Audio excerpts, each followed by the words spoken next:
Thank you, everyone, and welcome. I know it's a little bit past 6 o'clock.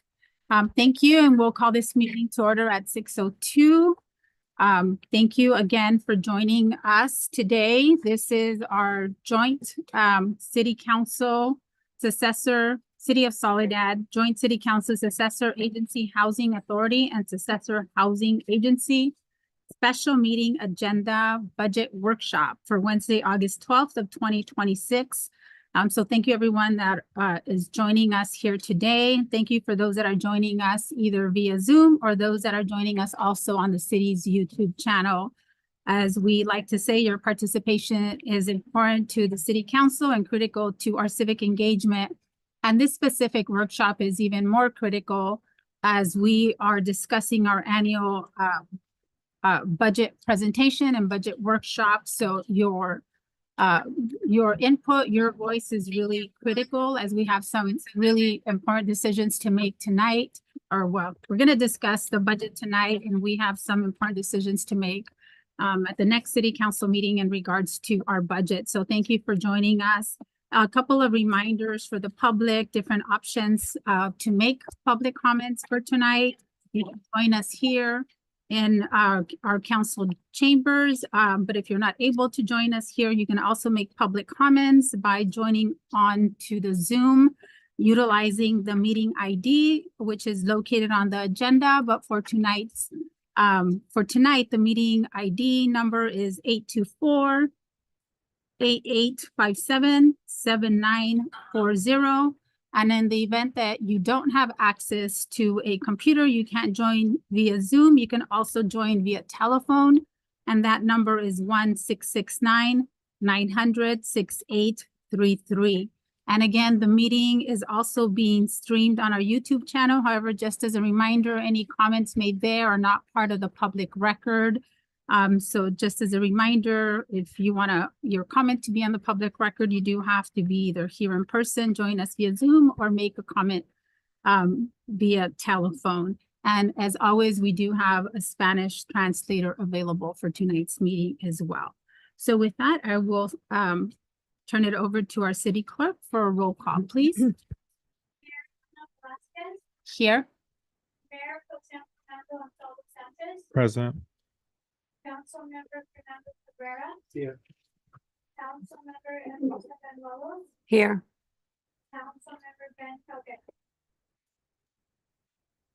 Okay, so with that, we will move on to our next item on the agenda, which is our Pledge of Allegiance. And if I can have those that are joining us here in our dais, if we can please stand to join us for our Pledge of Allegiance.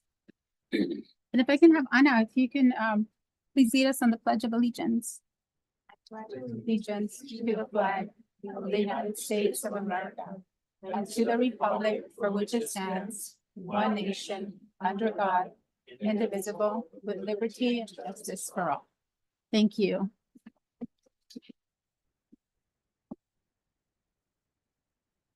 Okay, so at this time, do we have any additions or modifications to the agenda? There are no additions or modifications. Okay, thank you. So we'll move on to our next item. And at this time, we will move on to public comments.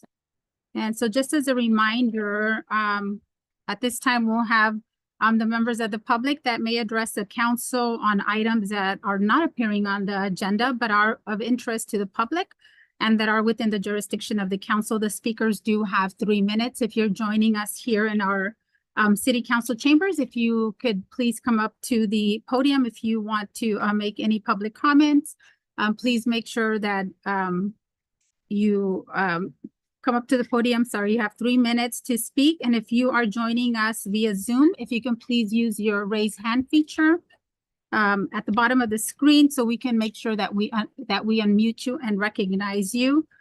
Again, you have 3 minutes. Please be brief and to the point. And we do ask both the public and the council to maintain decorum during the public comment portion. When making public comments, please refrain from making any personal attacks or derogatory comments. When the speaker has the floor, please do not interrupt and allow them to finish their time when they're speaking.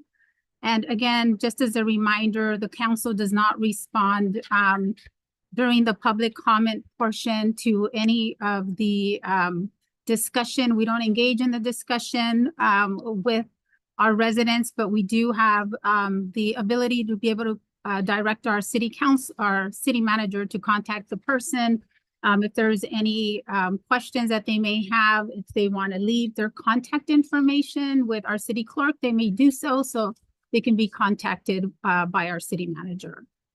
So with that, I will ask any of our residents that are here in our council chambers if there is any public comments for tonight. And if you can please come up to the podium, please. Any public comments for tonight?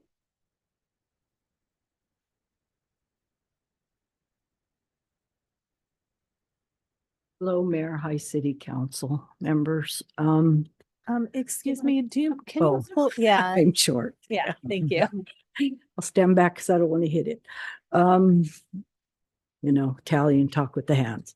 So, my name's Maria Rusconi, and I'm part of a new committee that is called the Soledad Golden Community Committee.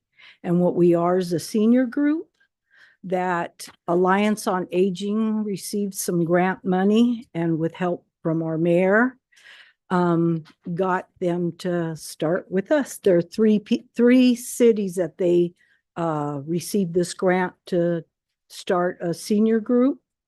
And so we're the first. Soledad, Greenfield, and Salinas has one.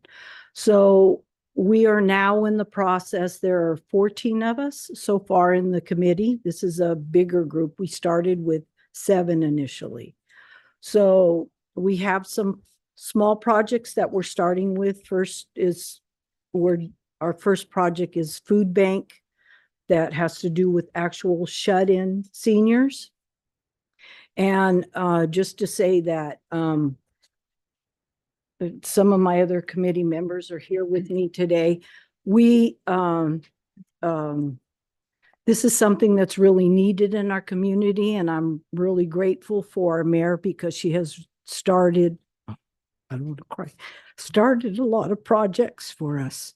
And the big one was the SoCo, the South County Senior Social, and we were the first. And with her and then the food bank, we got to, and we thank you.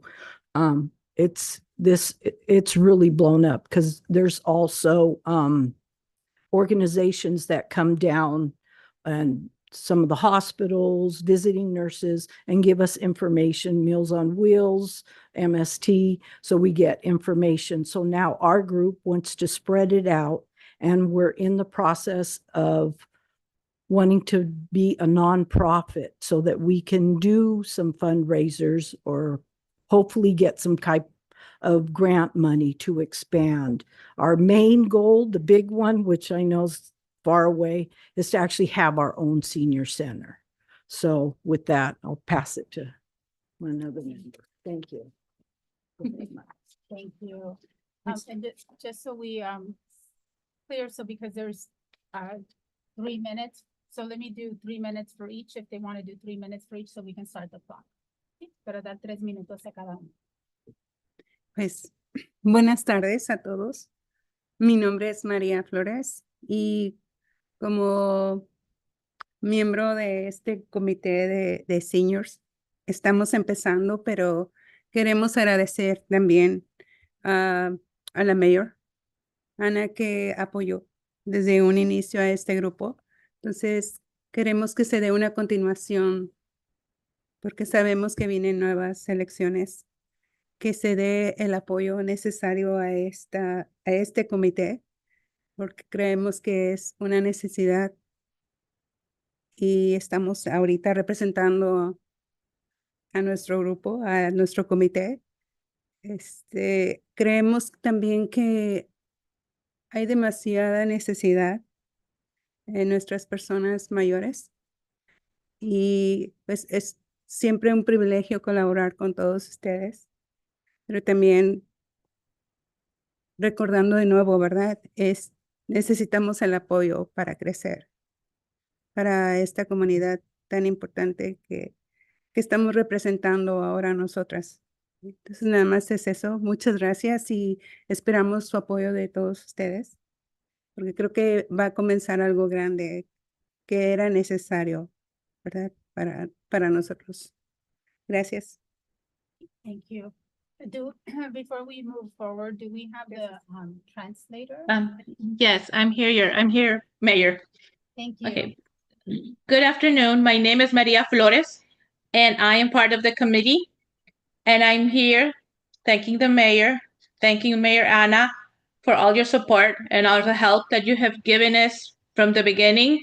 We're asking City Council to have a continuous, since we know that there's going to be new elections. We're hoping to have support for this committee. We want to have a representation. We're representing here the committee, but we want to say that this is very, very important. This is a need for our senior citizens.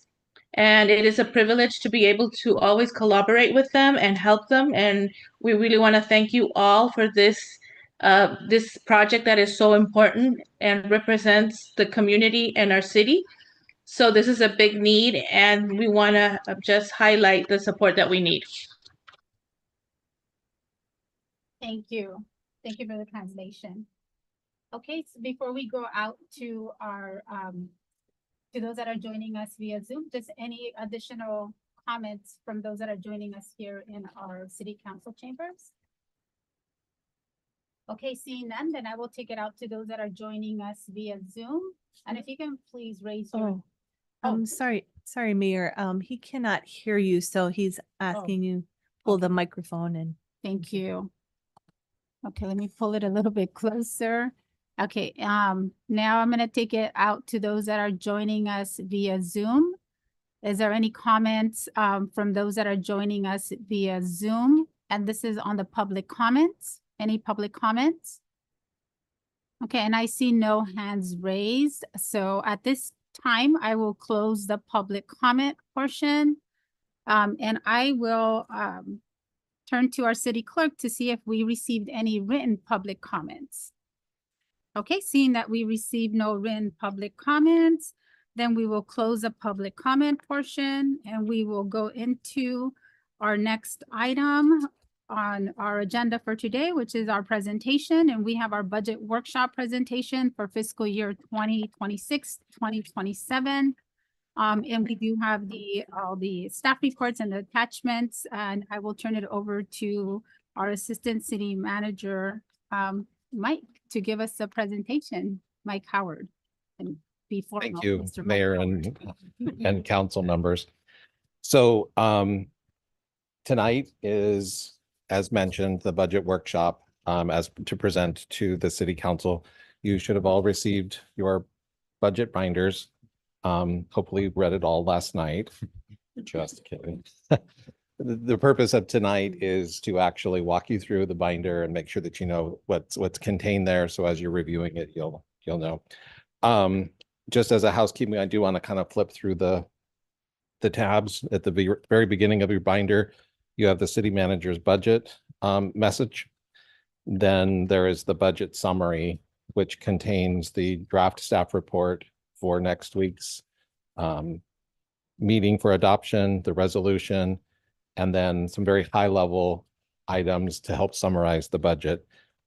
Past that, so that, you know, in full transparency for the city, you have the actual detail of the entire budget. You know, the presentation that you have tonight is going to keep you at the 30,000 foot level, you know, just the overall budget, but you do have the entire details of the budget.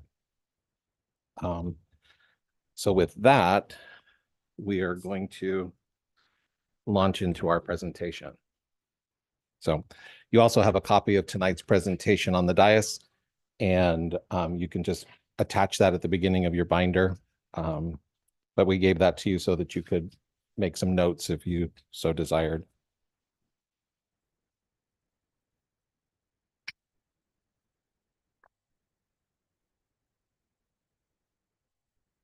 This. Oh, okay. We went too many times. Okay. So You know, we have our slogan here in Soledad. It's happening in Soledad. Well, a lot continues to happen in Soledad. This year's operating budget is slightly less than the previous fiscal year. We were at $60 million this fiscal year. Our total operating budgets for all, and we have approximately 50 funds that we manage, is going to be $56,000. The lion's share of that is going to be capital projects and in our enterprise funds. The budget this year is aligned with the strategic plan that has been adopted by the City Council.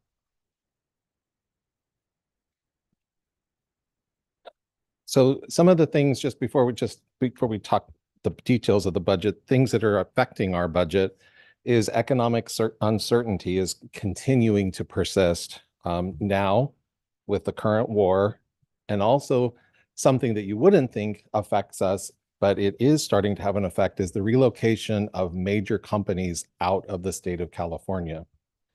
The most recent is the shutdown of the Valero refinery in Benicia, which is having an impact on gasoline, which for the first time in the history of California, we are no longer producing the gasoline that we consume, and we're having to import gasoline. Budget there's been only modest increase in property tax, and sales tax due to the economy is at a very slow pace. It's almost flat. Budget pressures will continue, or there's budget pressures as costs continue to increase faster than revenue over the long term. And at the end of the presentation, I have a graph showing you that. Increased staff costs and capital costs continue. And the deferred capital needs for Soledad are significant for the general fund assets. We are deferring maintenance of general funds because we don't have adequate funds. We're covering operations, and we don't have excess so that we can cover those. And we'll talk about some options later. And then the CAL FIRE staffing at the 3-person level has had a huge impact on this. But as we mentioned when we adopted the contract, not the full implementation, because CAL FIRE worked with us so we're only having a half of a year of the impact of this year's contract. Next year, we have the full impact. So let's talk about what's happening in Soledad. These are accomplishments over the last fiscal year. I'm not going to read through all of them, but we have major, advances in economic development with the Tractor Supply, Wingstop. Quick Quack has their building permits, should be breaking ground soon. We've expanded support to local businesses. The establishment of Sendero, the 16-room interim housing unit, was a big thing for the city of Soledad. We've adopted master plans. We've continued to receive grants. We've gone after multiple grants. In fact, in the last fiscal year, we brought in nearly $5 million of grants. So all of these things that are listed here, they are major things. They're not just real quick things. They took a lot of work by a lot of staff. Future risks and opportunities. You've heard me say this for at least 5 or 6 years. The single largest risk to our budget is the expiration of Measure Y. So you'll continue to hear that until we renew it. That represents currently 15% of our budget. And we'll talk more details about Measure Y. The CAL FIRE increase remains a threat to our budget right now, just because we have to cover the other half of it in the next fiscal year. We have increased staff costs as well as construction costs. We do have some opportunities and the potential growth for the retail at the Soledad Marketplace. We still have empty pads that hopefully we will attract some developers, and we'll be able to fill those. Affording housing development. We do have vacant industrial land. that could be used for some future development.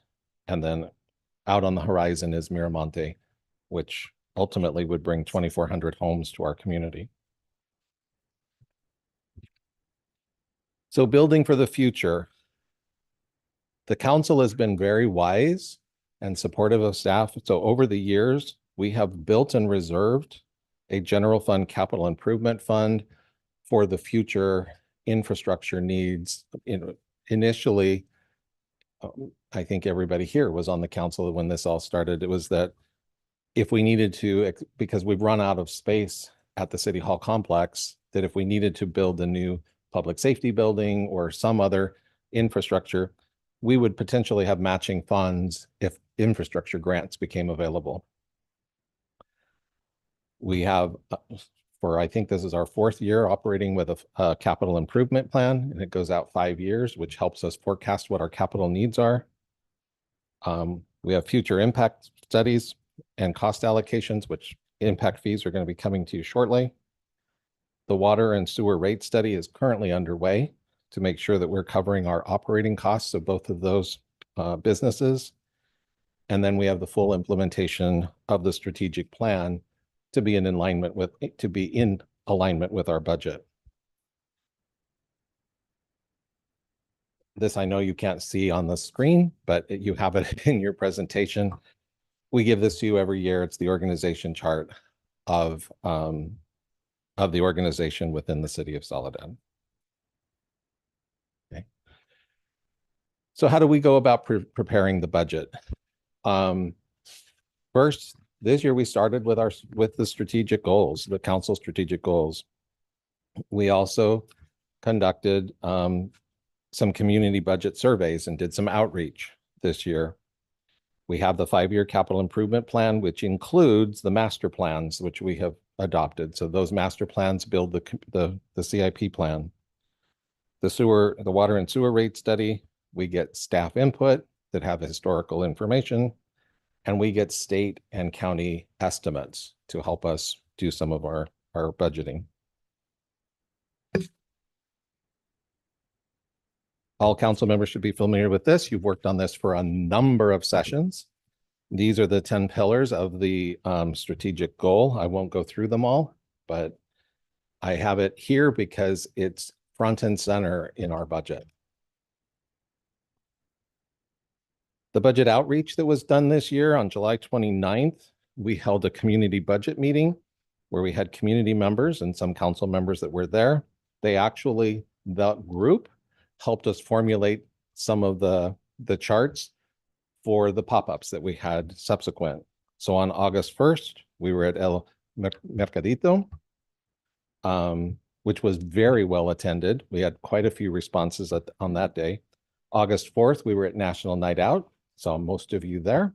Lot of civic engagement at National Night Out as well. Just this last Saturday, we were at Paint the Valley Purple. And then we also conducted an online survey. The results of that, so the survey results were, we have to make budget cuts. And as a result of those budget cuts, some services are going to get reduced. So we asked the public in 4 different quadrants, which are the services that you want to make sure that we retain? Okay, instead of saying, which ones do you want us to cut? We said, which ones do you want to make sure that we preserve? So first was in the area of public safety. And we asked 3 questions about, 3 questions about response time for incidents, animal control, or code enforcement. By and large, the response time, the public said, we want you to respond when we have an emergency. Don't cut services that are going to reduce our response time. Next would be animal control. And surprisingly,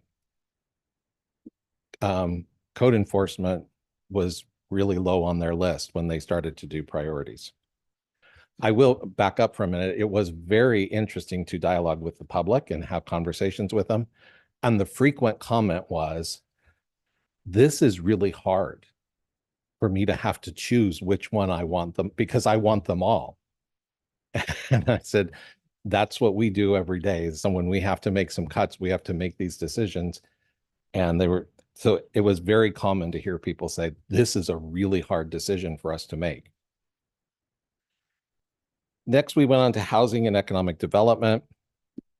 The questions were the frequency of inspections for jobs that are happening, the permit processing time, or the service delivery, which was meant the service at the counter. And then there was a subsection below that was, if that was the most important, do you want in person or online or virtual? So by and large, the largest thing they said don't touch was the service delivery, the at the counter. And by far, well, most people said, we want to come to the counter. We don't want everything online. But there was still a good chunk that are wanting some online services. So we have an opportunity there to kind of do a mixed bag of taking care of that. Next, we looked at the recreation and community engagement. And the number one thing the community said don't touch is don't touch our community events. We love our community events. Oh, I'm sorry. Forgot to.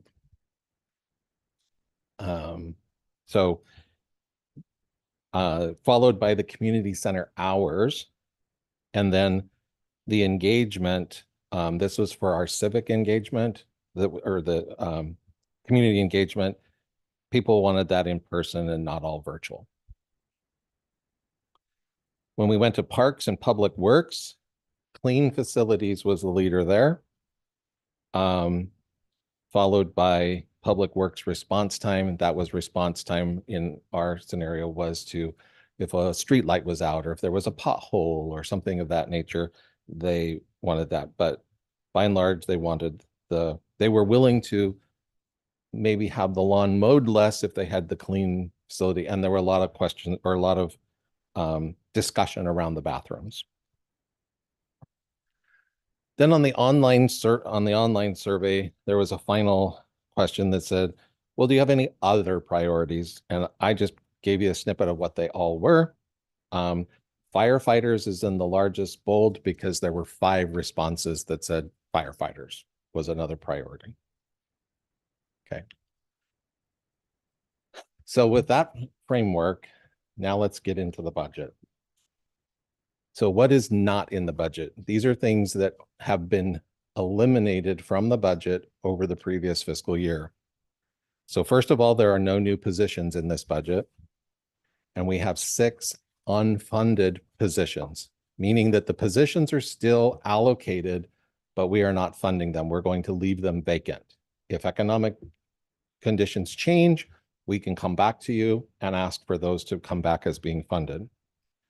Those positions are the IT manager, the community engagement coordinator, the recreation program coordinator, a community service officer, police officer, some part-time staff, and a reduction in the temporary staff, and that's related to the community center.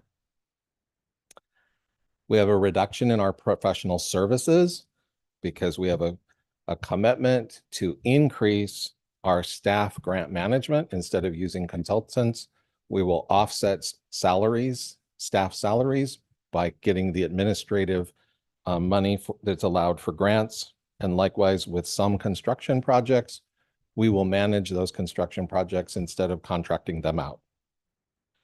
We have also eliminated the ongoing contract, the fixed fee contract that we have with our lobbyist and grant services provider. We are contracting for grant help on an as needed basis and a per grant, when we think we need help with grants. So we've gone from having a retainer to just as needed. The budget does include a lot of capital projects. Over $20 million of capital projects are going to be worked on in this next fiscal year. 12.6 million of those are funded by grants. And below, I'm not going to read through them all. These are some of the major projects that are going to be worked on. I will also say that the majority of the other, the other $7.5 million are mostly coming from special revenue, gas tax, SB1 money. They're coming from special revenue funds. They're not coming from the general fund. These are all funded through other sources. With the exception of the water and the wastewater, those are funded from reserves that are built in there that the ratepayers pay.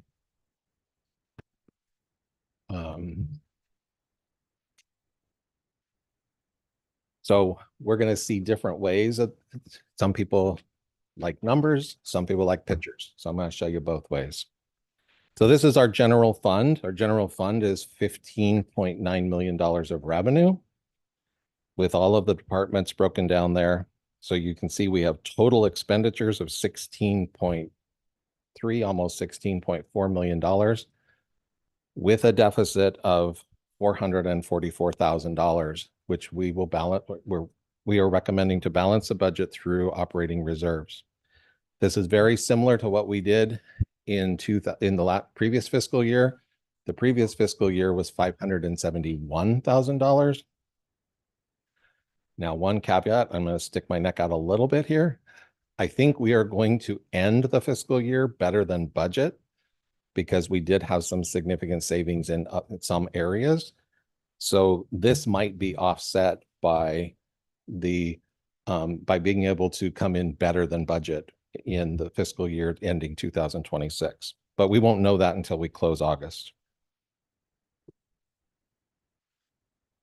Here's how the general fund is allocated. So let's take it at a very high level. First, very broad, 71% of our budget goes to salaries and benefits. 26% goes to supplies and services. This is insurance. This is 911 fees. This is the electricity, utilities, water, electricity, all those things. Few other charges, and then you see in the general fund, we are only spending 2% of our money for capital projects. Those are very small capital projects. In fact, I will tell you, we had to take the roof replacement for City Hall out of the budget.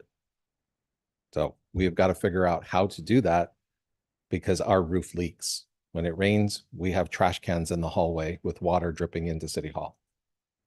So we are looking and exploring for ways to do that. We're coming up with some creative solutions. More to hear about that throughout the fiscal year. Here's where our revenues come from.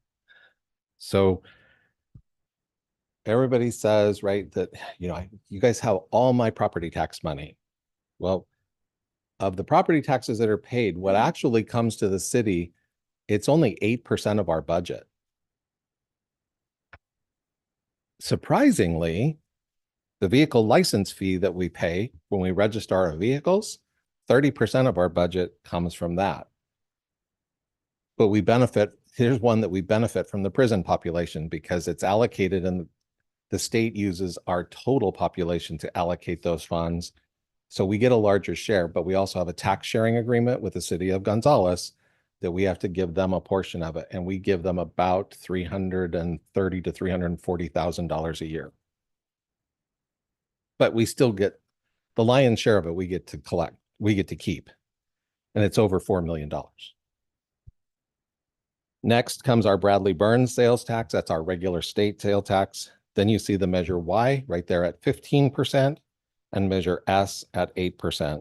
And then we have the other taxes, which are utility user taxes that we use. It's a very small percentage. The rest of the pie is made up of basically fee for services. Okay.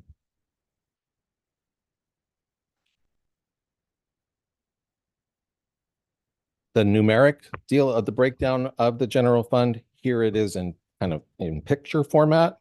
Again, the largest piece right there is our public safety. That's where we start with our police. So we've got the green and the blue are public safety.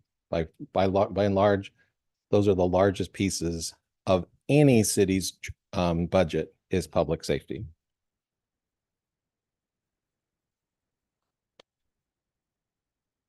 So in June, the council amended the administrative policy number 4000-16 to increase the established general fund reserve to $2 million.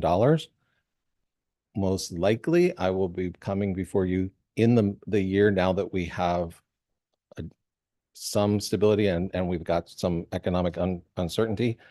We should now set our reserve at a percentage of our budget. And the general percentage would be about 20%, which would put us at about $3.2 to $3.3 million. But we should be striving to have a reserve of about 20% of our operating budget. In case of some kind of a disaster, we are able to cover our expenses.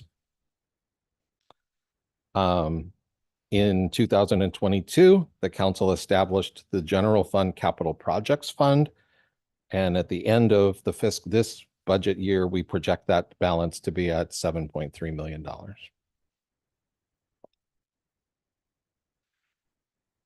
The general fund is, this sounds kind of strange, but is presented as balanced with the use of $444,000 of operating reserves, which are slightly over $3 million. So now if we just look into our crystal ball and we say if 25-26 closes as planned, 26-27 goes as planned, we should have an operating reserve of about $3.8 million. Okay. That's after the council reserve of 2,000. Now, if we change the council reserve, basically by increasing it by a little over $1 million, our operating reserve would shrink to about 2 million. Okay. Ongoing challenges. You heard me say this at the beginning in the budget message. Normal revenue increases are not keeping pace currently with expenditure increases. Expenditure increases are increasing faster than the revenue. City infrastructure is aged, especially in the general fund. It has been deferred for years and years and years. I just gave you an example of the City Hall and Police Department roof. We have deferred that for years and years. We can no longer continue to just put Band-Aids on the top of it. It's leaking. The CAL FIRE contract, we have 1 more year to feel the effect of the full implementation of the 3.0 staffing, because we're only feeling half of that effect this year. So another 400,000, or probably by the time we get to next year, it'll be about a $500,000 impact that will hit the 27-28 budget. And then the sunset of Measure Y is coming faster than we think. And we need to figure out what we're going to do. So let's talk about Measure Y. You all know this. I'm not going to go through all the details. It was passed in 2012, became effective in October of 12. It was extended to 2032. Currently has by city ordinance. The council actually merged the Measure S and Measure Y committees into one 7-member committee. And so far, that committee has had 2 meetings, and we have not had the council meetings. So the committee is meeting quarterly. Staff projections for 2026. This is not our crystal ball. We use HDL as our consultant to help us with sales tax. And so our sales tax projection is $2,428,000. That is only a $28,000 increase over the previous year. That's why we're saying sales tax is pretty much flat. I mean, if anything goes south, that $29,000 could go away real quick. Gas prices go up, people stop driving, our sales tax goes down. Here's how Measure Y is allocated. Currently, 7 full-time police positions are funded by Measure Y. In other words, if Measure Y went away, 7 positions would go away. We continue to fund a portion of our leased vehicles through Measure Y. And so roughly the allocation of Measure Y to police is roughly $1.4 million. And Measure Y partially funds the CAL FIRE contract at about $1 million. And then we have to pay the state of California to collect the tax for us. And we pay them we pay them 1% of what they collect. And so it's estimated to be at $24,000.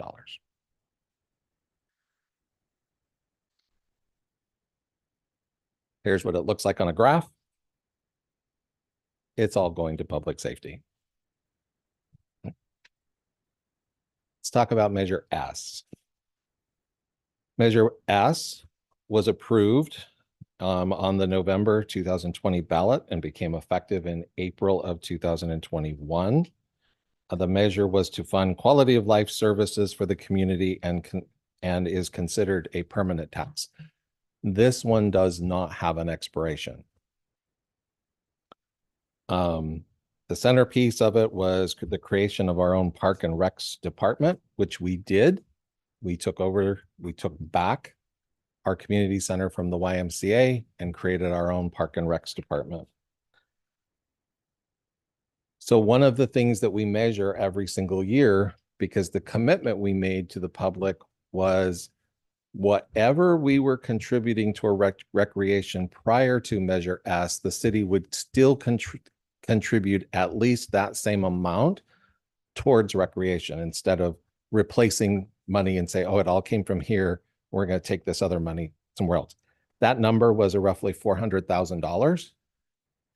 This budget, the city is contributing after all revenue and all expenses, general fund money from our property taxes and sales tax. The city is contributing an additional $730,000 for Measure S activities.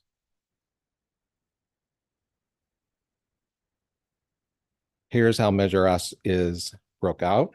The Measure S revenue is anticipated to be $1.2 million. Makes sense. It's a 0.5% sales tax, so it's half of what we get for Measure Y. Program income that we receive or are budgeting to receive from recreational programming is $265,000. And the departments that are serviced from Measure S are parks. It's $855,000 to take care of city parks. These are not parks inside assessment districts. Recreation program and the community center is $1.1 million. Animal control services is $137,000. Community engagement, slightly over $100,000. And then our administrative costs to the state of California, $12,000. The delta between the revenue and the expenditures is the $700,000 that we spoke about. Here's what it looks like on a graph. You can see that recreational services, the community center, receives 50% of the money that we receive. Now let's talk about our enterprise funds. Our enterprise funds are standalone businesses. These are our utilities. We have 4 enterprise funds: water, wastewater, solid waste, and sanitation.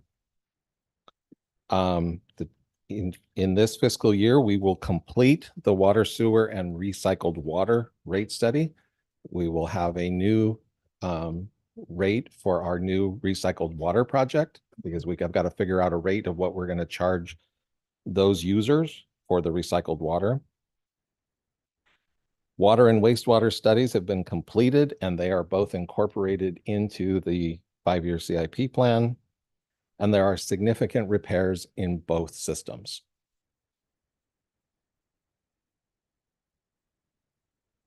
The current budget has revenues for the water fund at $5.2 million with projected expenditures at 4.9. Of the expenditures, 1.1 are related to capital. So we're going to spend $1.1 million on capital infrastructure for our water delivery.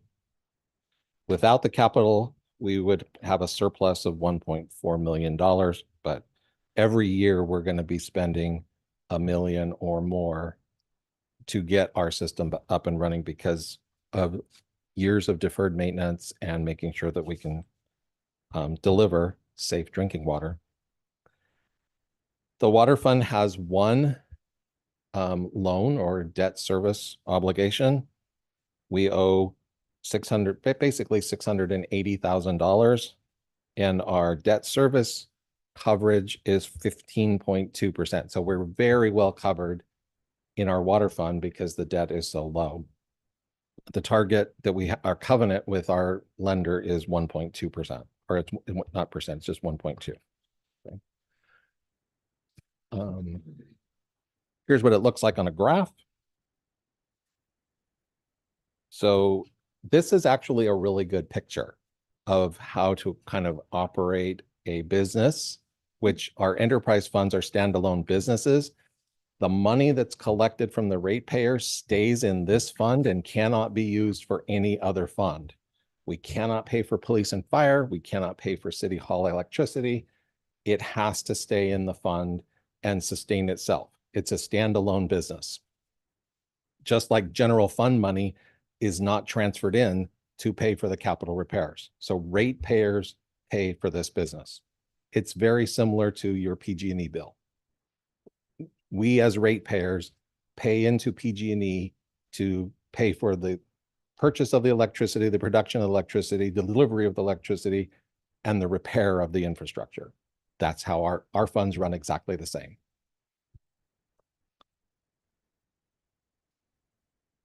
So wastewater. We're anticipated to collect $8.3 million in revenues with $10 million of expenditures. The budget includes $1.3 million this year.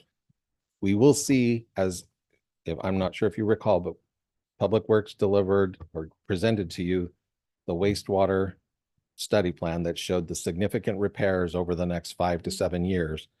Those are going to ebb and flow, but these are the repairs that we have to do this year. The largest expense out of this fund is our debt service payment. This is the debt service payment to the state revolving, or the state resource, our state revolving loan for the construction of the plant, $1.5 million annually. And we still owe $21 million. We owe a lot still.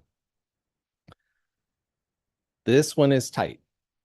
Our debt service coverage, remember, is 1.2. With this budget, our projected debt service coverage will be at 1.4. You might say, well, okay, Mike, you just do that just because. It doesn't really mean anything. Well, it hasn't really meant anything that much until this last fiscal year. The state came knocking and said, we want all of your financial statements because we're auditing your debt service ratio for the last 5 years. They're going to see if we were out of compliance with our loan. We have not been. So, okay, here's what it looks like in a graph. This one's not as pretty as the water fund, because you see that 17% of our budget is going to debt service. So we have a very large percentage that is paying for the debt on that facility.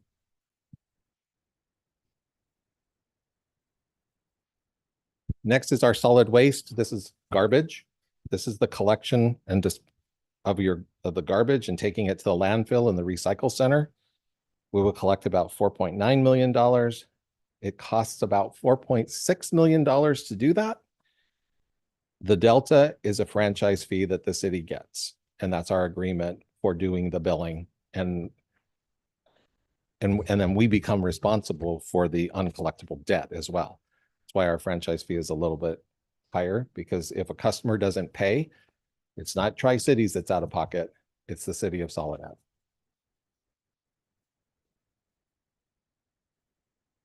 This is what it looks like. Honestly, this graph doesn't mean a whole lot because it's really a kind of a franchise agreement. Almost all of it goes to services and supplies, which are the contracts for Solid Waste Authority and for Tri-Cities. It's almost entirely those two contracts. Our last enterprise fund is our sanitation fund. Doesn't collect a lot, but serves an important purpose. We collect about $370,000 a year, with expenditures roughly about the same. This fiscal year, we're budgeting slightly lower. The sanitation fee is $6 per month paid on the utility bill. And that fee has been in place since 1993. Sanitation fund uses are for graffiti removal, animal control, litter maintenance, and environmental sanitation services. And this, it's split between salaries and services. The largest service in this fund is our cost to the SPCA.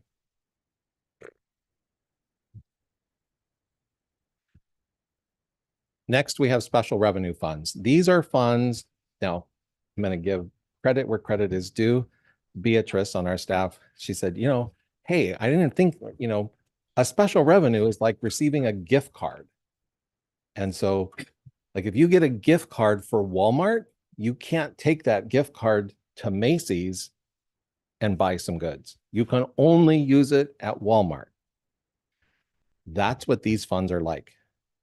We get money for specific funds. The largest one that we receive is gas tax. So we receive gas tax funds because when you pump your gas at the pump, you're paying a state excise fee, a state gas tax. That gets distributed down to the cities and counties for the repair and maintenance of roads and streets. Of all those capital projects that I was talking about, we're going to spend over $4 million on street projects this next fiscal year. Mostly it will be done on slurry seal and restriping. So a lot of those scars are going to go away from our recycled water and sewer projects. So the special revenue funds that we have fall in these categories: streets and transportation, community development. Those are mostly community development grants. Public safety, our special assessments. Some of you live in some of our special assessment districts. Those fees are special revenue fees and can only be used for those districts. And then we have impact fees that are paid by developers for the future impact that they might have on the city for us to pay for that infrastructure. We have 3 street funds. It's gas tax, another gas tax, which is SB1, and then Measure X, which is through TAMSI. It's the TAMSI Measure X sales tax. We actually get quite a bit from that. We get about $900,000 a year to do street maintenance from Measure X. The community development funds consist of program income for both home and CDBG, other CDBG grants, and in this budget is the continuation of the recycled water project. And of those capital projects, that 20 million that I talked about, 6.7 of it is the completion of the recycled water project. Public safety funds make up Proposition 172. This is another sales tax allocation that is actually managed by the county. The sales tax goes to the county. The county then distributes it to local jurisdictions. Can only be used for public safety. Currently, we use it for public safety leases and equipment for not public safety. Let me back that up. For police vehicles and for police equipment. We then have an asset forfeiture fund. This is probably the most restrictive fund that we have. We actually collect funds. We have to hold funds essentially in escrow until we get notified by the jurisdiction that gave us the funds that either we send some back when the cases have been resolved and we're free to use the rest, or we get clearance from that entity to say the funds can now be used. So frequently these are funds that are obtained through arrests and those types of things. They get put into the city coffers, but we hold them until we're told that we can use them. We have the vehicle abatement that's used for code enforcement. Right now, the largest expense there is paying for the passport program, which is for our vehicle citations. And then for fire, we have CSA 74. That also is allocated through the county to the local cities, and it's used for fire equipment and services. And it's not, we get about $18,000 a year. It's not a lot. Next, we have special revenue, or excuse me, special assessments. We have the Vineyards, Rancho San Vicente, Diamond Ridge, and then the Mirabel Orchard. The assessments are used for park maintenance and regular maintenance and debt service. Only two of these assessment districts have debt service funds. It's the Vineyards and Diamond Ridge. Those were debts that were put in place at the time that the subdivisions were put together for infrastructure. Rates are established through an engineer's report done annually that comes before you every May and June for you to adopt those increases and they're placed on the tax rolls. The impact fees, again, they provide our revenue. We don't really budget a whole lot because we never know what kind of building is coming forward, but we do budget something based on what we know and what we expect projects to come to fruition. But they demonstrate the growth in the city. When your revenue and impact fees are going up, we have a lot of projects, we have a lot of construction growth that's happening in the city. When we have no money coming in, the city is staying stagnant. Expenditures are for capital projects related to the enhancement of service or the increased capacity of services brought on by those developments. This fiscal year, we have projects in the park impact fee, very small project, the general facilities impact fee, and the traffic impact fee fund. Okay, we're in the home stretch. The successor agency, we need to talk about it because it is part of our budget, and this is a joint budget and will be a joint resolution. Successor agencies were dissolved by the governor of California in 2011, and all agencies were ordered to wind down their redevelopment agencies. The former RDA is what's called a private purpose trust, means that the money is not ours. We are a trustee for the state of California to make sure that we pay the debt that was on all of those projects. The successor housing fund, however, is a city fund, and we've used some of those housing funds to forward some projects in the city. A last and final ROPS was submitted and approved by the Department of Finance several years ago, so we're kind of in a maintenance mode there.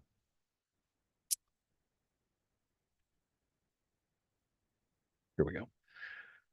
So the outstanding debt that we have, this is important to us because the debt is winding down. So,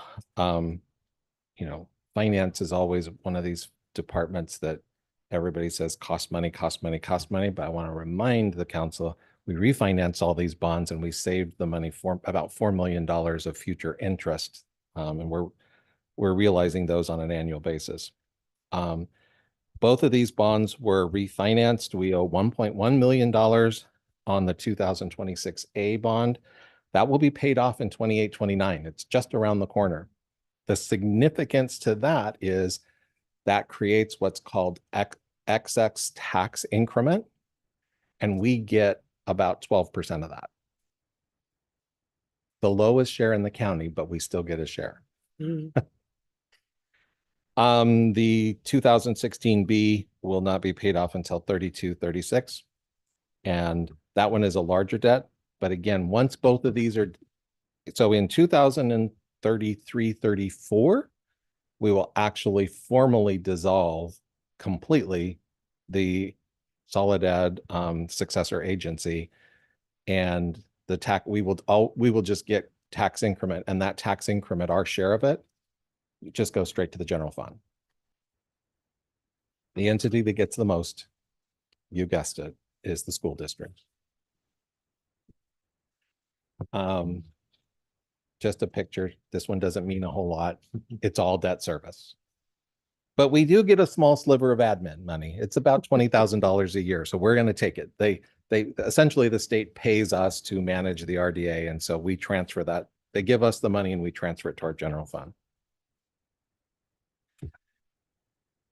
Items on the horizon that we have to be consciously looking at is our PERS costs continue to increase. I will say for the last 2 years, because the economy, while it has been rough on citizens, it has been good on the markets. And we have not had significant increases in our PERS rate because CalPERS has earned more than their required threshold. So they have not levied new layers of an unfunded liability because of that, is essentially the way it works. A new revenue source has to be found for the general funds to offset these things. And if we're going to restore some of the positions that we're eliminating from the budget. So we're, as we all know, Measure A did not pass. We need to regroup. We need to figure out what we're going to do to fund public safety and how we're going to shore up our general fund. And that needs to be done not only to fund the public safety, but so that we have funds to take care of the next bullet, which is our deferred maintenance and repair the assets that we have. It's like any other thing you have. If you don't take care of it, it starts falling apart. So, and the longer it takes for you to do maintenance on it, the more expensive it's going to be. This is probably the 5th time in the slides. Measure Y is going to expire in 2032. I don't ever want you to forget that, because some of you are still going to be sitting here in the next go round, and that decision has to happen on when we're going to do this. Okay. Now, this is rubber meeting the road. These are actual costs and projected costs. The fact that that revenue line is underneath the orange line, that means every year we have been deficit spending and using operating reserves because we don't have enough revenue to cover the operating expenses to provide the services in the city. You can see years ago, we had some of that. That's when we started building the capital reserve fund. But this is the effect visually of what's going to happen if Measure Y is allowed to expire. Our revenues will drop and our expenses will continue if we don't eliminate all the expenses that are covered by Measure Y, which at least $1 million of it you can't do because you'd have to eliminate the CAL FIRE contract. So I just kind of want that visual image there. This is what we have to fix. This is what we have to work together to fix. Staff is committed to working with the council to resolve this problem. We have time, but not a lot of time, because if we do $500,000 of reserves every year, it won't take long to eat them all up. Okay. Finally, we're at the end.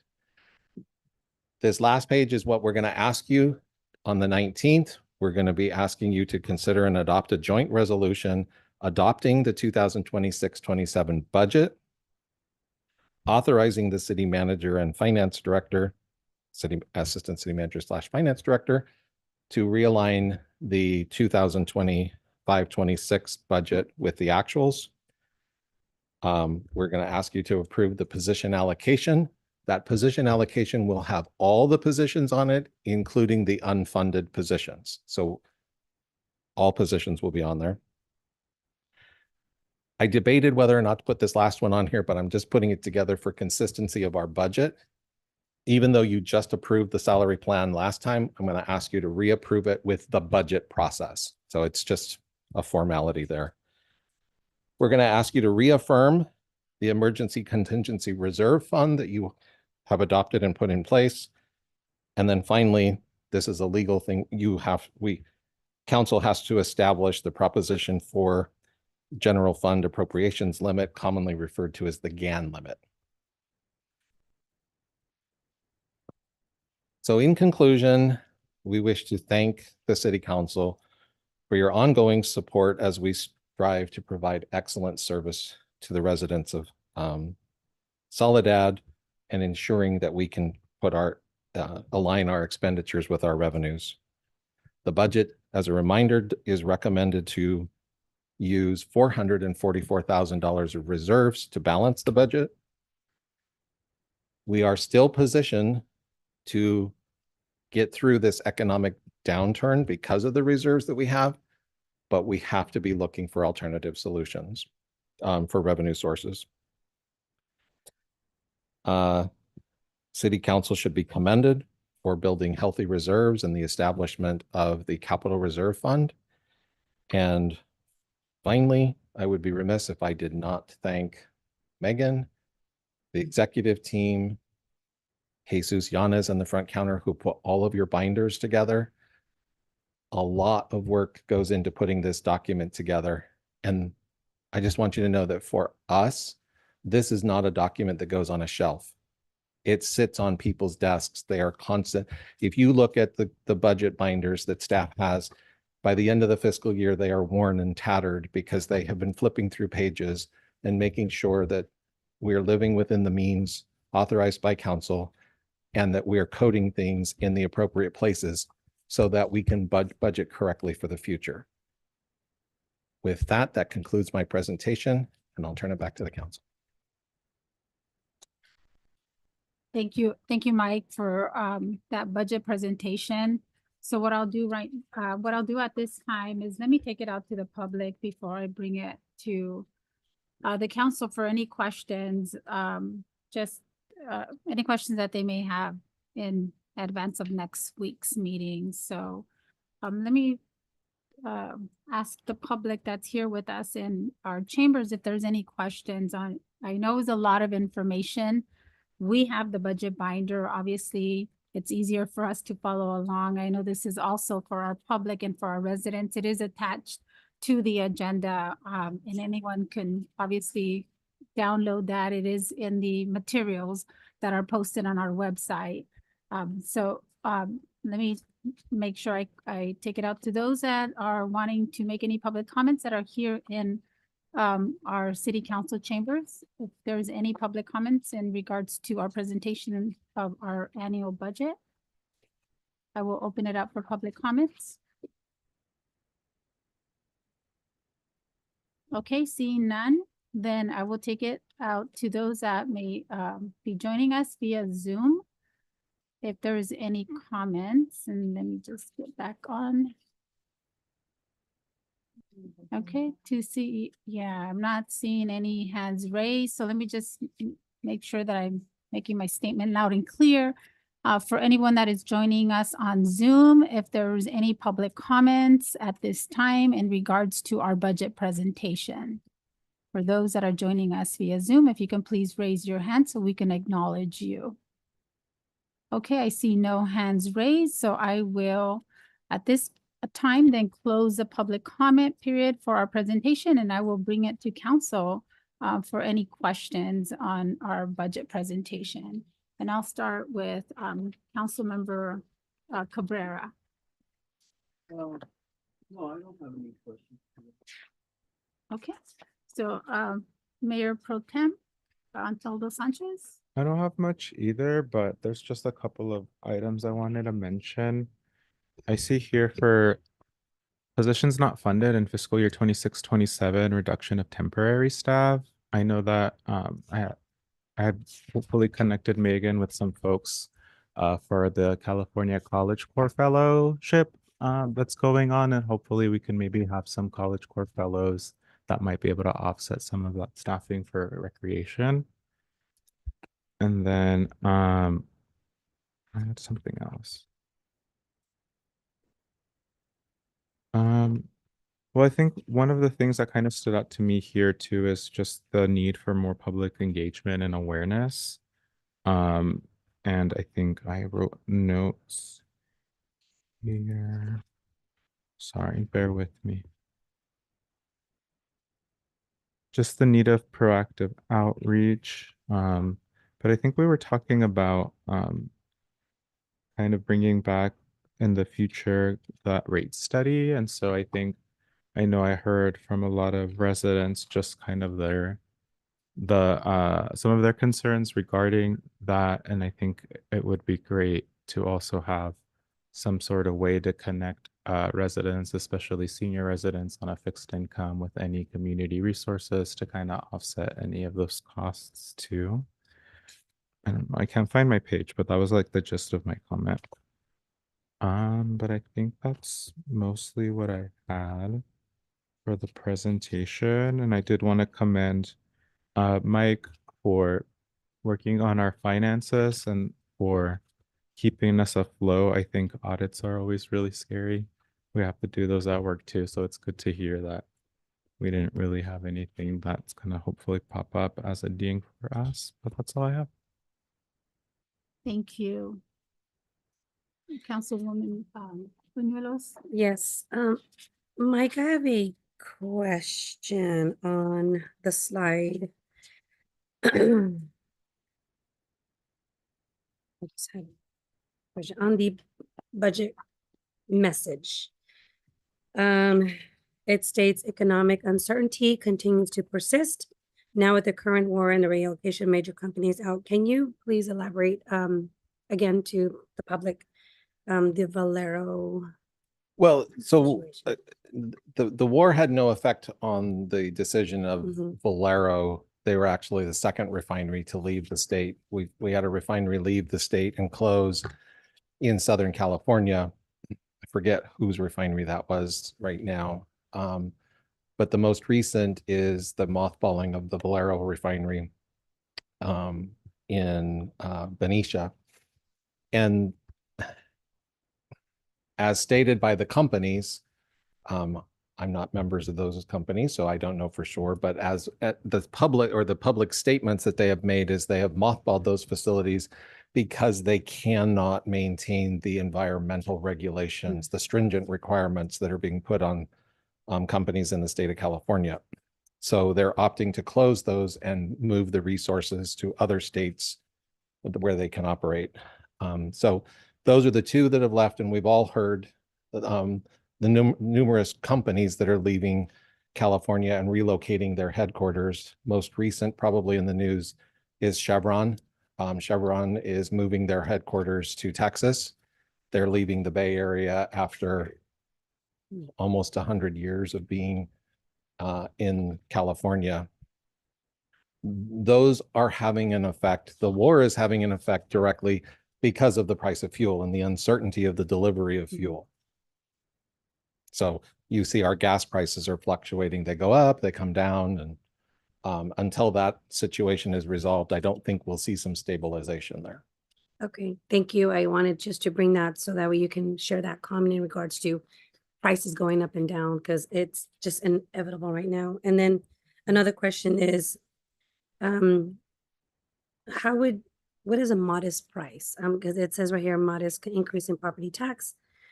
Would you be able to just give an estimate of that modest price? So Continuing, our property taxes are actually increasing very low. They're only increasing by basically the 1% that is allowed by Proposition 13. And the reason that we know that our property taxes are only being based on that is we receive some funds that are called property transfer fees when people sell their properties. That was the only property tax number that we missed, and we missed it by a long shot. Now, we don't get a lot. I think we budget about $50,000 and we got less than 15,000, which tells us people are not selling their homes in the city. right? That's So, good. because what happens is when they sell their homes, we get the larger increase. And so our property taxes start to grow by about 4% a year is the county average. And we're starting to fall a little bit below the county average. And then for sales tax, because we lump that in there, Mhm. our sales tax growth is remaining flat. We're not projecting to grow. Great, thank you. So thank you for that. And then other question. I like that you had shared what the public, the community was sharing. This is really hard to the topics, the goals of for the budget. And I believe that they may have an understanding of how we feel about doing the budget. So I want to share, thank you for sharing that, and also the engagement too at the National Night Out, Mercadito, and of course, Paint the Valley Purple. Staff input with historical data, I think that was it. And to echo what Mayor Pro Tem mentioned in regards to the positions that were allocated, I put a question in regards to, have we maybe considered in meeting and doing kind of like an internship or staff like that, but it's something that we can think about. So we actually do have an internship program and we have used interns. In fact, there's an intern right now in Public Works. Mhm. And staff has reached out regarding the opportunities. And we've been very successful at interns. So we'll continue for sure to do that. Awesome, thank you. But the one thing I do want to have to clarify, the interns can't replace staff. Right. There are limitations on what they can do. We can never have an intern replacing, an actual staff member. And it's a learning opportunity. So it also does require levels of staff time to manage interns. And while they're a great asset, we also have to be realistic about the time that's involved in order to make sure that they have a successful internship. Awesome. Thank you. And again, thank you for the presentation, Mike and Jesus, for putting this all together. So much appreciated. So no other questions. Thank you. Thank you, Mike. You can stay up here. I have a few, and then obviously I'll have some more for you next time. But I have a couple of questions, as you had mentioned, but on and I know you've stressed it for the last couple of years, in terms of the Measure Y. And so I just want to make sure that there is funding that we've put somewhere. And, once we take a look at the budget, but that there is some marketing money set aside. And I don't know if that's going to be in the community engagement component. Is it under Measure Y? I know we started with the Measure Y, kind of with this piece, sending it out to our community so they know what's being funded under Measure Y. I know we had requested several years ago to continue to do this. And I think, as you had mentioned, because it is going to be really crucial moving forward, that there is a plan to continue with that marketing to ensure that our community knows how critical this money is, and that we continue to ensure that as we're looking at the budget, and even though that there is some, obviously we're looking at some deficits, but that because of the crucialness of Measure Y, that there is some marketing funds set aside to ensure that we continue to let the community know what we're doing with the Measure Y funds and how critical that is as we move forward, for the next cycle and the next budget cycle. So absolutely. And we, because this is going to be a significant initiative, we have already planned to not only educate the public on, continue to educate the public on what Measure Y funds are for, but we want to educate them on what Measure S funds are for. And we actually right now have a very engaged TUT committee, and they are learning a lot. They are very engaged. They ask questions, and they are helping spread the word through the community, and we will tap into that resource as well. But absolutely, that's in the forefront of our minds to continue to do that. We would do it whether we needed to replace the measure or not, but it's important that we continue to do it. And with the TUT, I know typically we would have received some recommendations from them. That is not what they're providing to the council this time around. That is correct, because at this point, because of past council decisions that have been made, there is no excess funds. The funds are 100% allocated. In fact, if you actually compare this budget to the last fiscal year's budget, we are funding less of the fire contract than we did last year, because the cost of those positions that are being funded from the police department are going up because of employee costs. So as those costs go up, we fund less of the fire contract. So in the original days, when Measure Y first passed, most of the money was spent on one-time projects. We actually spent it on a lot of capital projects. But as the years went on, there were recommendations and pressures to fund a position and another position. So over time, now the proceeds are being funded 100% almost for personnel.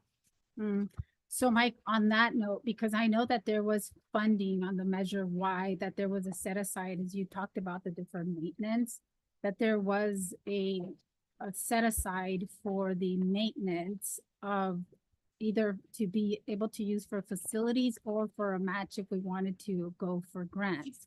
That is no longer the case under Measure Y, so it's 100% just on salaries. That's correct. Because let's say 5 years ago, the positions that were there and what was being funded under CAL FIRE still left a surplus. And so the Measure Y committee would look at that. Staff would present projects that they want. Measure Y would present that recommendation to the city council. City council either approved it, modified it, or rejected it altogether. Because the cost of those personnel, the individual personnel, is going up every year, that bucket of money that was used for capital projects has now shrunk to zero. But thank you for providing that context. I have another question then, in terms of the police department, because I know that some of the staffing positions are going to be frozen, and one of them is a police officer position.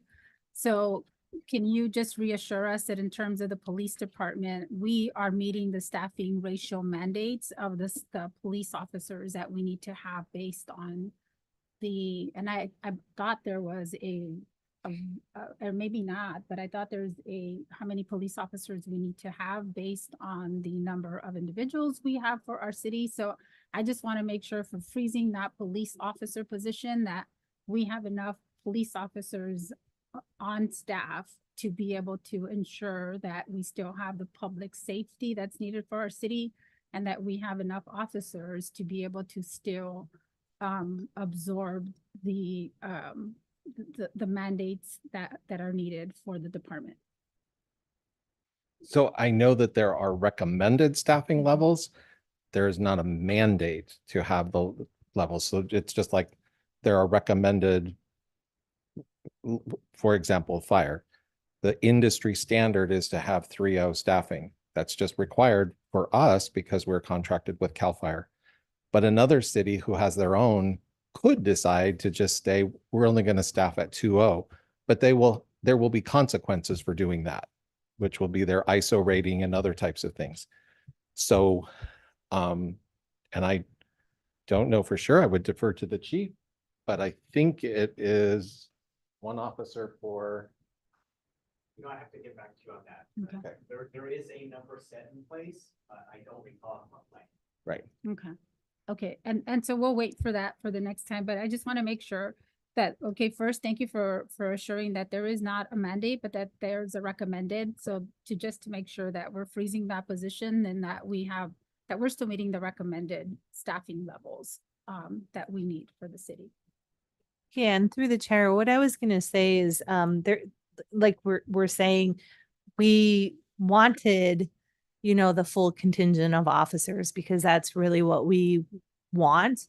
But the reality is that we're having to make some level of cuts to public safety because it's such a large proportion of our general fund. And so we have vacancies. So the easiest way of kind of managing the budget shortfall is to freezing the vacancies. I will say on a positive front, when I first started, I believe we had 6 officer positions vacant. So we've done much better in filling them. And so right now we have a person in the academy who's taking one of the officer positions, and then we have one that's vacant. So we've made progress, even with the freezing of the position, but I do think that if funding is found, that probably should be the first thing we restore. And that would be a council decision that we would bring back. We'll see. We did apply for funding for our fire department. We will know sometime in November, hopefully October, November.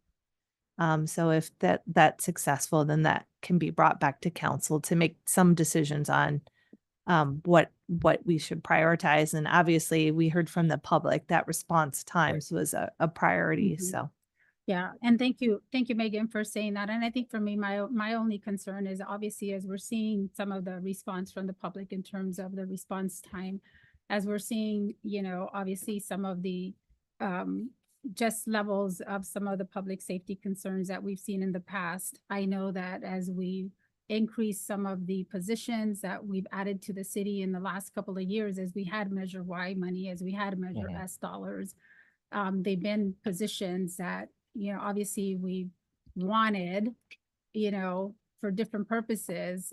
But also I think it's important to be able to look at and to analyze, you know, what is needed. And those positions were obviously good to have, but are they, you know, for me, it's looking at what is needed in terms of public safety and what the city is tasked with to be able to provide in terms of the public service that a city is obligated to provide to our residents. Yeah. That's my focus. So my other question is, you had mentioned when you went out to the public that there was some discussion in terms of animal control. I know that when we talked about Measure Y and Measure S, obviously animal control is some of those added positions. We've had added positions, as you know, Mike, you've been here the same time I have. We had an animal control, and then they added a half an animal control. So those are some of the positions that obviously we can look at whether we need or not. But what were some of the services that the community was looking in terms of animal control? Because we provide level of services for animal control, but can you explain a little bit more what the conversation was in terms So of some of animal control? Absolutely. So some of the conversation was, and we will internally have to, you know, grapple with that. In fact, we have a meeting scheduled already to talk about this. Is, you know, some of the comments and some of it is educating the public. Like, I called for you to pick up my cat, and it was told that we don't do cats. I called about this for animal control, and they didn't come and pick up this animal or whatever. So we want to actually get the facts, because obviously there's 2 sides to the story, right? So we need to get we need to, at least internally, we need to meet, figure out what the facts are, and we need to educate the public. It's like anything else, we need to educate. If we are not going to pick up cats, we need to tell people we are not picking up cats. We need to educate the public more, because part of the discussion was, did you know that the city installed a scanner brought to us by the SNP folks, that they have an animal, they can scan it, find out where it belongs, and take it there instead of it going to the SPCA. I would say the majority of the people that I spoke to didn't even know that we had the scanner there. Even though we've done the social media and those types of things, it doesn't reach everybody. So we've got to figure out how we continue to get the message out.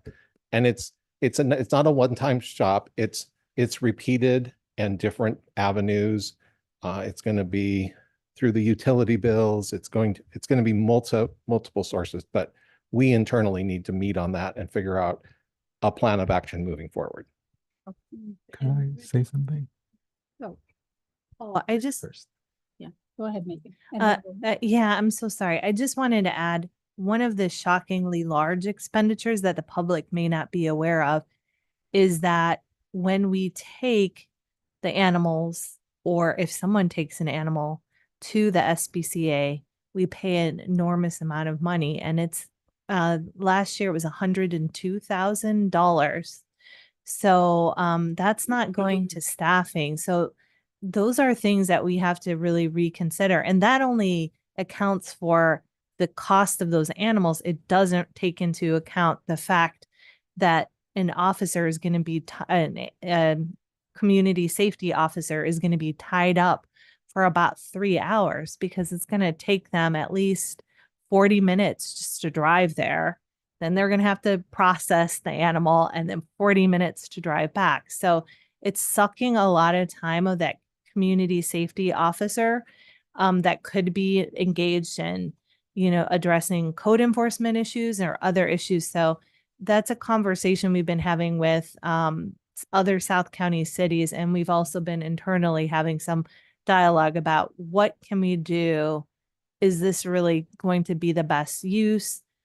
Should we be putting more into spay and neutering services? Because, ultimately, can we reduce the populations that way?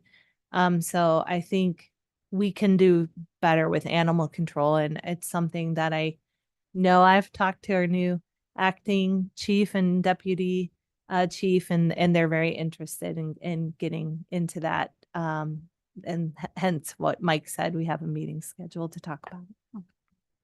Mayor Pro Tem. And I just wanted to touch on the scanner thing. I think my comment earlier too is just more engagement that's outside of social media. Like I love social media. I see all of our stuff all the time, but we have a population also that might not always be on social media, and trying to come up with ways to see how we can engage with them. It looked in like the survey that folks appreciated in-person communication as well. So it'd be great to be able to explore that as well. Yeah, thank you for that. And I know we had talked about the spay and neuter and possibly bringing, I know I had talked to Megan about the county had approved an ordinance kind of similar to the city of Seaside that included spay and neuter. Obviously, there's money, right? You have to look at the cost for that. So I'm glad that they're looking into it to see how we can support that.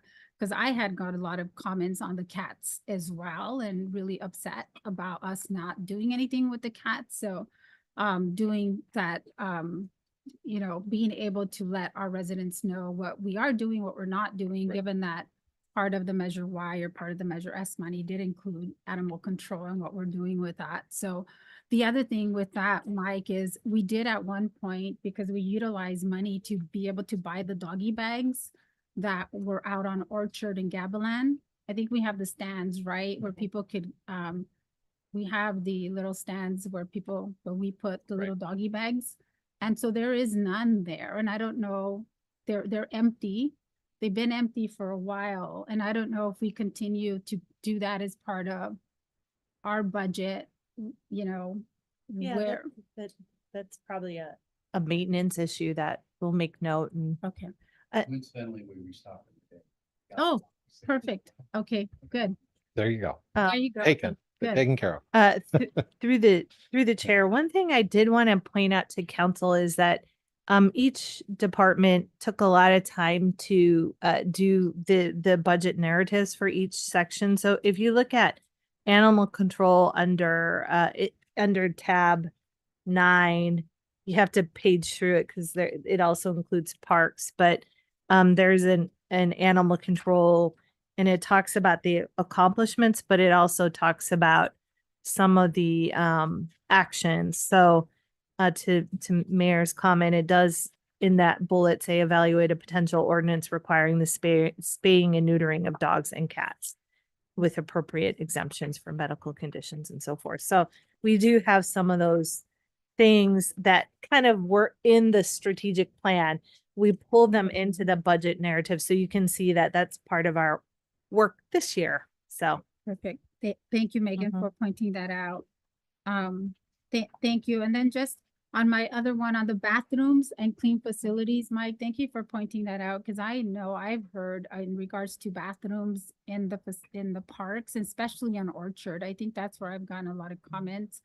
The bathrooms are Orchard, not because there's a lot of, I mean, which is a good thing, right? We have a lot of people out there. But the bathrooms close at a certain time and they're still, I mean, the parks don't close until sunset. And during this time, obviously sunset is not till like 8 o'clock. And so there's a lot of families out there and the bathrooms are closed early. So families still want to, I mean, there's still kids out there. And so making sure that those facilities are still open. But if you can elaborate a little bit more on clean facilities, like what facilities are dirty? Or what were the, It mostly is surrounding the bathrooms at the parks was what it was. And again, we're right there with you. We've talked about it internally. We're going to be looking at it internally on ways that we educate the public on why the bathrooms are closing early, and it's due to the vandalism that happens. And it's not just somebody coming in and spray painting. It is significant vandalism with significant costs to do the repairs, which result in closure of the bathroom altogether while it has to be repaired. So we need to figure out ways that we can kind of meet everybody in the middle and figure out how can we extend some hours, but also facilitate that we don't have the vandalism. So it's going to be an internal discussion on how do we solve this problem? And it will involve the public. Question. What type of vandalism is it? Like pipes breaking, throwing things around? I mean, I'm in favor of taking pictures and be like, this is why we closed the bathroom. Look what you guys do. I'm going to defer that to our Logging. public works director, but I have actually seen pictures of TikTok videos of kids challenging others to go and destroy bathrooms, but I'm not Right. Don. So the biggest one is clogging the. Don, I hate to, if you don't mind, so that the video can capture your comments. So I don't want to get too graphic, but it gets pretty nasty, some of the things that are done vandalism wise. But one of the biggest mechanical thing, they like to clog the toilets.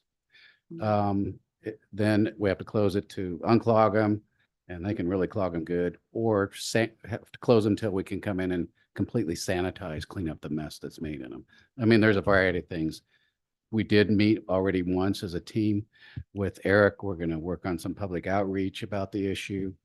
It's not just Soledad, it's every city. Anna from Salinas has the same stories from Salinas Parks Restroom.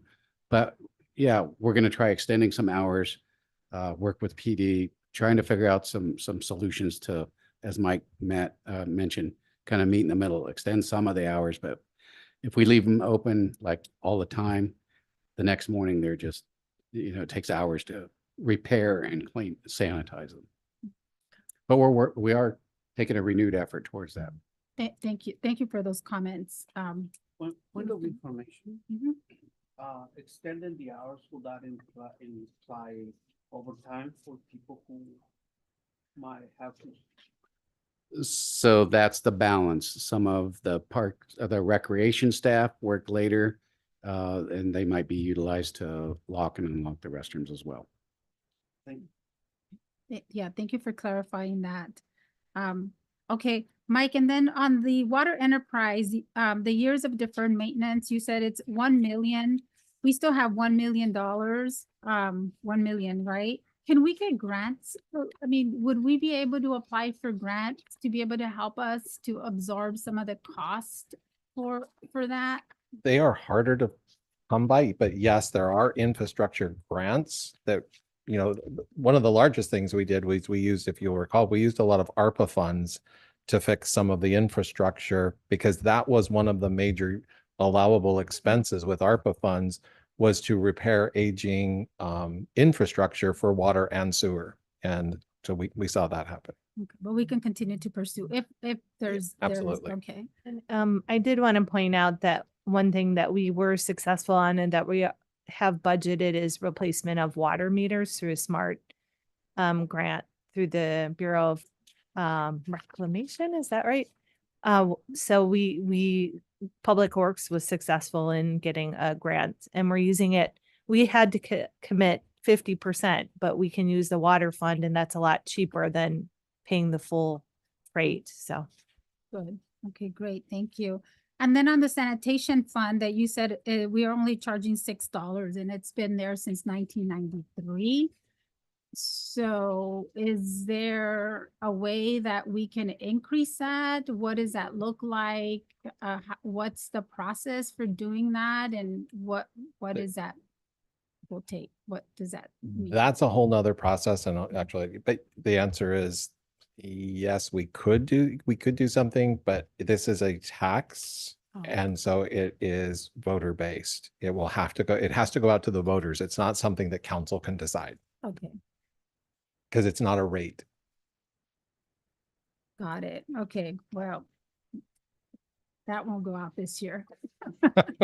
I think we have That other was more this year. important things to go after Yeah, than that one. Absolutely.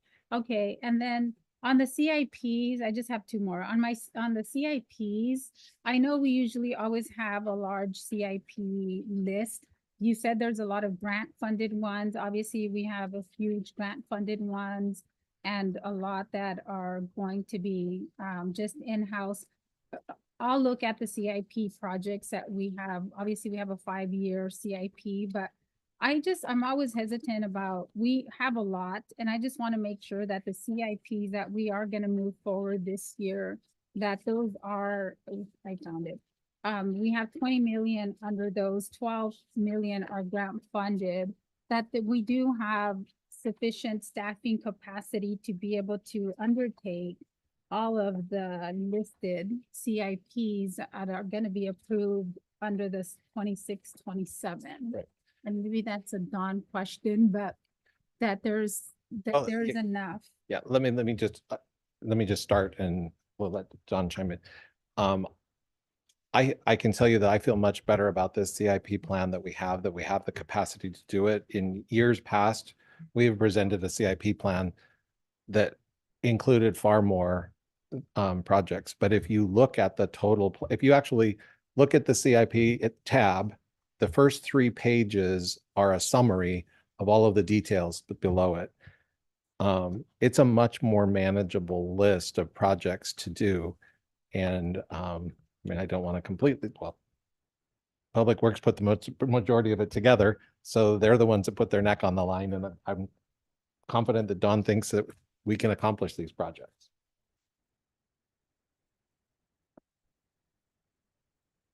So capital projects from concept design to environmental to DIR compliance to construction management inspection, they take a lot of work.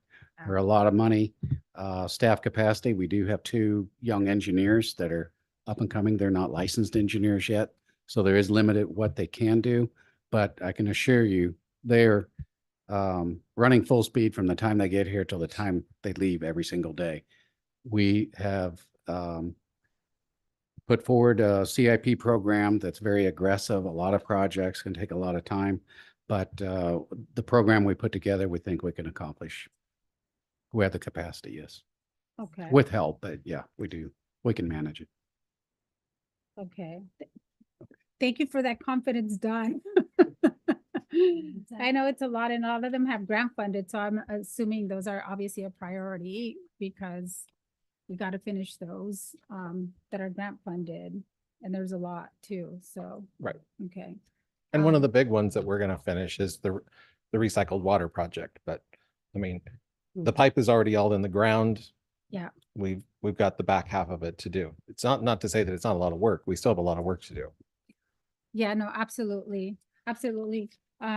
So thank you so much for all of the work that you all put into this, the budget, with, obviously it's balanced with us having to take from our operating reserves, right? So we still have to be cautious because we're still taking from our operating reserves. But thank you for that. Those are all my questions and just my recommendation on, Mike, if we have to, when you bring it back for approval on the last page where you said that we have to, the recommendations, can we just modify the language on the, for council consideration on number 4, because we've already approved the salary schedule. Can we do reapprove or? Sure. Yeah? Yeah. Since we've already approved it? Yeah. Okay, thank you. Those I are all- just wanted to keep it in the context of the whole budget packet for basically transparency to the public, because this goes on our website and that's a standard thing that normally gets approved with the budget. Yeah, or reaffirm. I think you used reaffirm on the other one. So just reaffirm since we already approved it, just so that way it's consistent with what we've done already. Yeah, So, I will make sure that that happens. yeah, thank you. But real quick in closing, if I might, Mhm. or if I may, I want to extend an invitation to all of the council members. This was a lengthy discussion. You have a very large binder in front of you.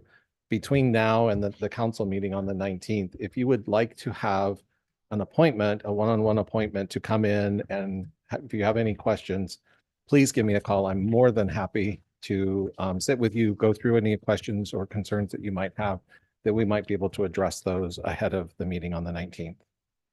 Thank you, Mike. I really appreciate that. So thank you to all the team that put everything together for us today. Really appreciate it. So with that, I don't think there's any there's no other items to discuss for tonight. So with that, I will adjourn this meeting. And I do want to adjourn this meeting and I'll take a personal point of privilege, but I do want to adjourn this meeting in memory of my brother-in-law, Louis Huerta, who was a longtime resident of the city of Soledad, who passed away last Friday at the age of 65. So our condolences to the Huerta family. And with that, I adjourn this meeting at 7:49. Thank you, everyone.